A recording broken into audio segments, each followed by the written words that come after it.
V metodikách na stránke Informatika 2.0, teda v prezentácii pre žiakov a s poznámkami pre učiteľa, nájdete spoločný prvok a to je reflexia.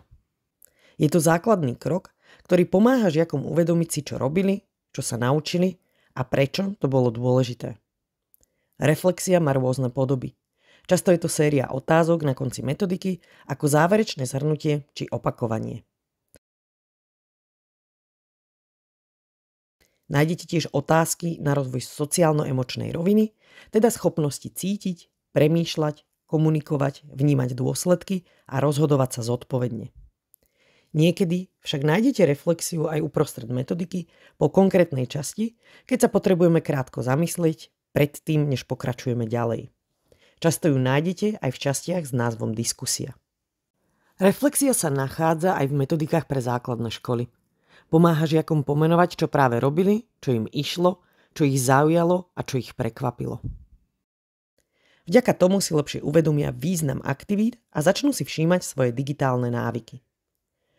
Umožňuje im rozvíjať nielen digitálne zručnosti, ale aj schopnosť vyjadriť sa, počúvať iných a premýšľať o svojom správaní. Často stačí jednoduchá otázka. Čo ste si dnes uvedomili? Ako ste sa cítili? Alebo na čo by sme si mali do budúcna dávať pozor? Pri stredných školách je reflexia ešte dôležitejšia.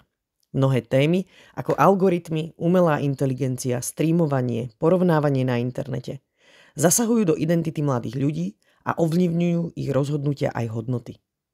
Reflexia v tomto veku pomáha mladým kriticky premýšľať, spájať zážitok z aktivity so svojím životom a rozvíjať vlastné postoje. Umožňuje im cítiť, že môžu mať názor, podeliť sa oň, ale zároveň počúvať druhých a byť vypočutý. Niektoré reflexívne otázky môžu byť krátke.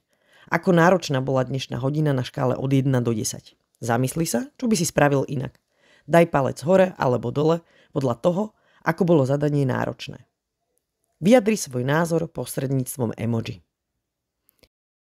Iné otázky idú viac do hĺbky. Kde sa v tvojom živote stretávaš s týmto javom? Ako by si túto situáciu riešil na budúce? Ako by si to vysvetlil svojmu mladšiemu súrodencovi? Reflexia nie je testovanie vedomostí. Nie je cieľom žiakov skúšať ani nútiť do odpovedí. Skôr ide o otvorenie priestoru. Kladieme otázky, ktoré pozývajú k zamysleniu, nie k správnej odpovedi. Reflexiu môžeme robiť rôzne, v kruhu, individuálne, vo dvojiciach. Niekedy len v tichu, kde si každý zapíše odpoveď do zošita alebo na lístoček. Ako učiteľ, sprievodca reflexiou, vytvárame bezpečný priestor. Reflexiu sa učenie prehlbuje, preto ju v našich metodikách vždy nájdete. Nebojte sa ju používať, skúšajte rôzne formy a hlavne nevypúšťajte ju. Aj vďaka nej to celé funguje.